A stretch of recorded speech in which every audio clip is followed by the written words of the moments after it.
Cop of Reddit, what criminal actually fascinated you with their criminal skills? Continually had to interview a man who was repeatedly arrested for running guns. Sometime about my 4th interview with a guy, he explained to me that he earns about $250K in 3 months of smuggling them. He inevitably gets caught and was repeatedly sentenced to 9-month stints. 2 years but only served 9 months. He also told me that no one ever seized his funds. They were all done in cash and left in a safe place. So he said he had a steady job where he made $250K for a year's worth of work and would retire in a few more years. Plus, since it was all tax-free and he lived cost-free for his 9 months of incarceration, he was banking it all. Dude basically made my entire life's earnings in 7 or so years. But the guys arresting him thought he was an idiot. That's something else. Whoa.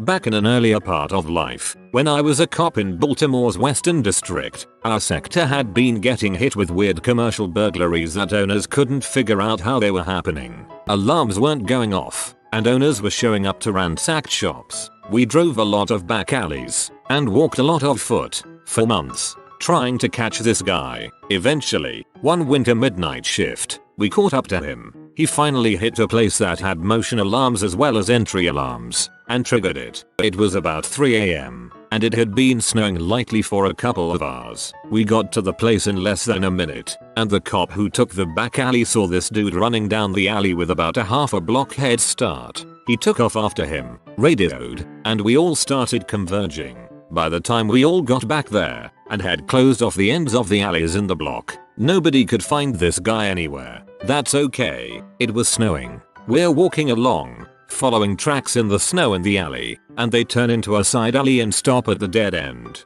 We looked at each other confused, and start shining flashlights around. My side partner says, "Motherfucking Spider-Man." We look, and he's got the guy in his light, about 15 feet up, against the buildings. He had wedged himself into the corner of 2 buildings, and pressed his arms, hands and legs feet out against the 2 walls, and used isometric pressure at that 90-degree angle to lift himself up and stay wedged up there, just looking down at us, like some free climbing mountaineer. He came down, and got locked up.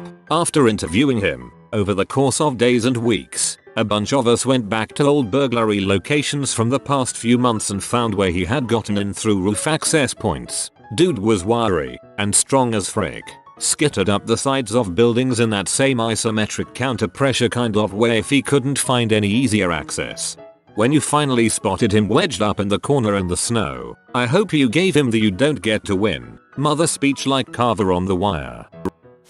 I remember a neighbor of mine having their bike, or was it BBQ, stolen, then returned the next day, along with an apology note stating that the thief had really needed it for the night, along with several apology tickets to a local sporting event, CFL football, for the family. When they went to the game, the thieves came back and robbed the house. This is savagely genius. A guy in our local jail wanted to escape. Now, our jail is pretty much escape proof if you are behind bars, but not so much if you are a trustee bringing food into the kitchen, or going to court, or going to the hospital, etc. So this guy went to the hospital for a problem, and halfway from the doctor's office to the car there was a bathroom in the hallway. He told the guards he had to go. They escort him in, he pees, then back to jail. He tells this to his girlfriend. She dresses up as a dude, goes to that same bathroom, removes the hockey puck from the urinal and drops a hacksaw blade down the drain and attaches the blade by fishing wire back to the puck. Next time he goes to the hospital he goes to that same urinal. The guards are standing right there, but there is a urinal screen so it looks like he is shaking out the last drop, but in fact is reeling in the blade. Back to the jail. A hacksaw blade isn't enough to get through all the steel in the jail, but it is enough to make a hole in a window where he now went into the business of reeling drugs up from the ground with the fishing line. I had a guy that was IT for a mid-size company. He set up fake vendor accounts that went to his Google Wallet. He then would make fake invoices for the fake company for software licenses, and the company would pay a monthly subscription fee and the guy would pocket it. He never got caught. The scam snowballed to the point if he stopped someone would notice. So he confessed to the CEO and had minimal prison time and had to pay it back. Remember, Brenda from accounting is going to pay whatever is on her desk.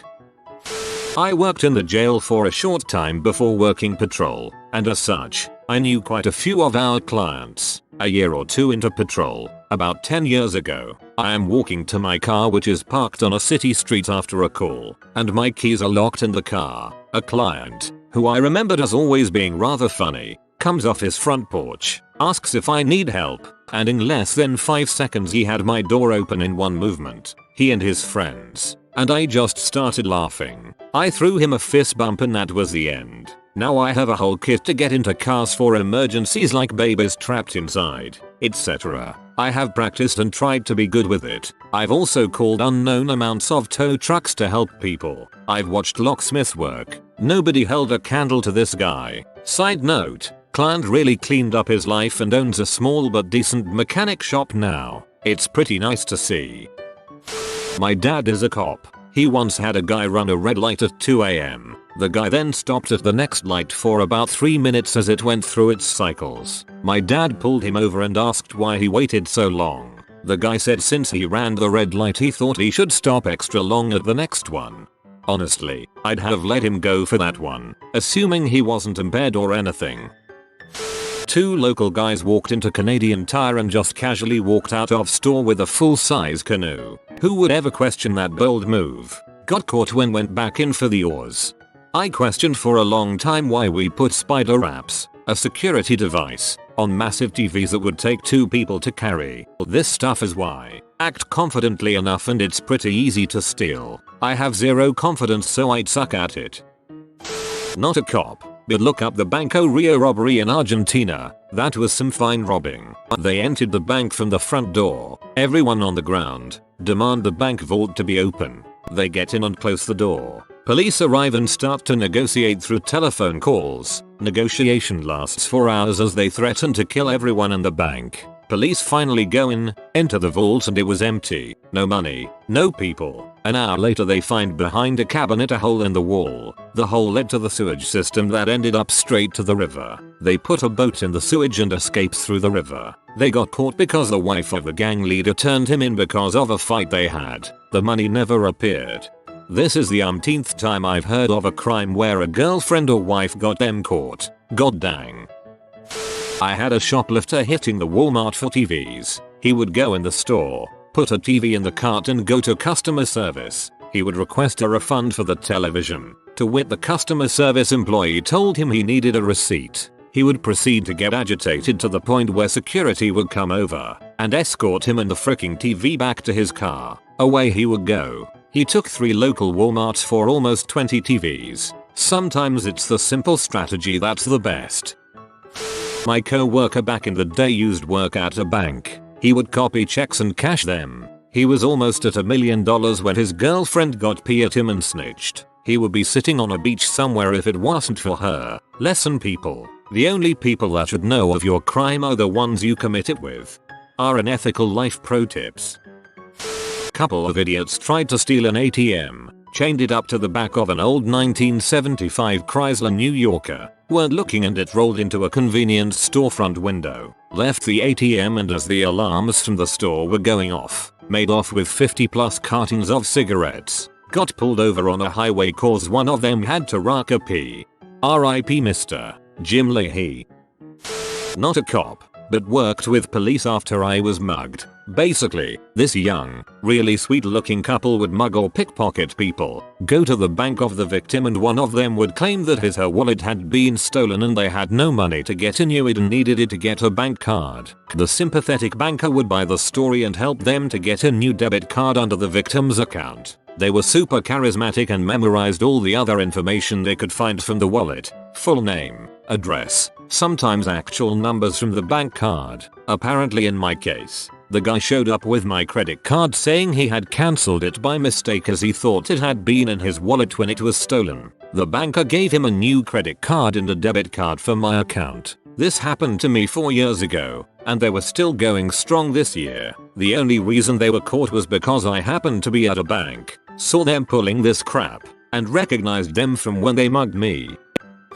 Ex-deputy sheriff here. Before I attended PD Academy and was able to become a road deputy, I worked corrections. One of the smartest people I've ever dealt with in that facility was a man on the second story of the tower I'll call inmate X. X would spend most of his days in his cell, asleep. He never went out in the pod. He never brought a lot of attention to himself. He just seemed like the typical guy who made an honest mistake and wanted to sleep his time away and go home. About a month after we received X, he had to elevate the security level of another inmate in his cell. 5 bunks per cell, 20 cells per pod, because we found metal in his rack. 2 more months go by and X now has less than 90 days left of his initial 180-day sentence. Suddenly, an alert goes off in the pod. A deputy triggered his radio for backup when he went in the pod to find all but one of the 87 inmates high off their asses, having taken acid tabs smuggled in the jail and clear app. After we shook the pod down and searched for more, all we found was that inmate X was the only one who hadn't taken any drugs,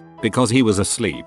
He had established a pattern of this, so we believed him. 2 days later, another alert goes up. This time everyone but X had taken some Molly and the pod broke out in a happy dance cuddling frenzy. 3 days after that, the courts send us over a copy of their security footage. They are across the street from the jail. As we watched the highlighted segment, we see a red coupe pull up outside the jail. A white cloth falls from the second-story window. A woman exits the car, loads the cloth, and it's hoisted back up. This absolutely blew our minds. No way could it be possible, because the windows were reinforced glass and steel mesh, surrounded by bars. But as we ran up to the second story, we inspected every window, couldn't find any traces of tampering. About a week passed, then the courts called over to us the red coupe is back and we all rushed into the pod, only to finally catch X out of bed, having skillfully removed the sealant in the window in a fashion where it wouldn't break, and was using a handmade system of his underwear and some string from his blank to hoist the drugs up through the hole. That day we busted him with C-Rocks. The driver of the coupe turned out to be his girlfriend and she was arrested. Our minds were blown at how clever he was to do it the way he did, right under our noses. He was sentenced to 45 years in prison and his girlfriend received 25 years. I once, briefly, had a co-worker who was an accomplished con man.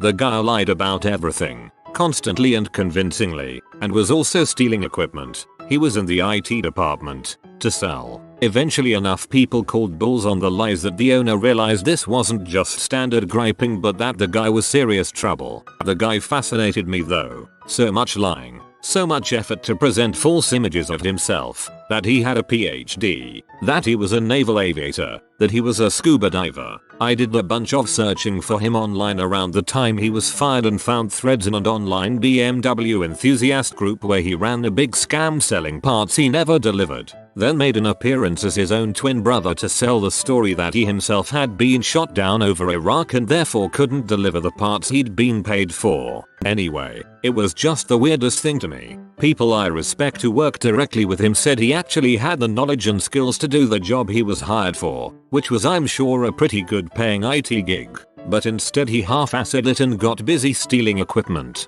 He was fired, then not long after arrested and sent to prison for selling prescriptions to people in his capacity as a fake MD. I had the discussion with a good friend who also worked there at the time. I'd argue, there has to be something really weird wrong with him, right? Something off with his brain or something, mental illness, or something with drug and alcohol abuse, while my friend would say, no, he is just a piece of crap con man. There are people who do it for a living. They are out there. I worked at a radio station for a while and the news reporter listened to the police scanner constantly. She told me to come into her office and listen to this chase going down. The cops were on a high-speed chase down back roads following a car thief. This guy was taking these curves and hills at 90 and it was a 5-speed sports car. But eventually he took a sharp curve too fast and flipped the car multiple times into a field. He got out of the car completely unharmed and fled, stole another truck at a farm and drove it close to his home, walked to his house and went to bed. The police were shocked at how good of a driver he was being that he was only 17. He was arrested and in his mugshot he had his collar popped up and a smirk on his face like, I'm so frickin' badass right now. I know what he did was wrong and he could have killed himself or someone else, but that mugshot will always stay with me. If he doesn't go into NASCAR, I'll be disappointed. Baby driver, is that you? There was this one guy who tried to rob a gun shop in broad daylight with 11 armed costumers and a cop at the entrance by shooting twice in the air and yelling "Hands up everyone." They found bullets from 5 different guns in his body. He also won a Darwin Award. My brother-in-law. I helped him before I married his sister to get clean and make it through a treatment court. Then spent lots of time after he graduated this treatment court giving him advice and helping him get a job. I even helped take care of his kids. Anytime something would happen in our neighborhood, everyone would blame the ex-drug addict, and I listened to his story of how hard it is to be labeled like that, but he understood why. Made it seem like he understands the consequences of his actions. He had previously been arrested on felony drug charges, theft, burglary, assault, and lots of traffic stuff. About a year after his treatment court graduation, I had noticed a couple $100 missing for our house. My wife multiple times thought the year had called me at work and told me she knew someone was in our house, but couldn't find any evidence of it. She just knew. Occasionally I'd go to get a beer from the fridge and knew that I had less than I had last time. Very strange. I ran into the mailman one morning and he told me he saw my brother-in-law leaving a garage a couple houses down with a giant compressor at 4 in the morning. I started watching my brother closer and found that he was still using drugs, and had been for a long time. He was breaking into houses all over the neighborhood. He even broke into my grandfather's house and stole a spare key to my house which he was using to come into our house when we weren't home. Could not believe I didn't see it sooner. I worked on a case where a guy stole a catering truck full of gourmet meat and cheese, sold all of the food to random people at inflated prices, used that money to buy a crap load of C, used the C, and then went to rob a Dollar General with the truck, but only after ripping out the refrigeration unit and selling that. This was in one day. I was just impressed at the amount of crime he managed to do in such a small time frame. You have been visited by the magical duck. You don't have to do anything. He will simply give you a good day today. If you are new to the channel, you can subscribe. I publish new videos every day. Until then, check another video, or don't. Either way, have a great day you magnificent people.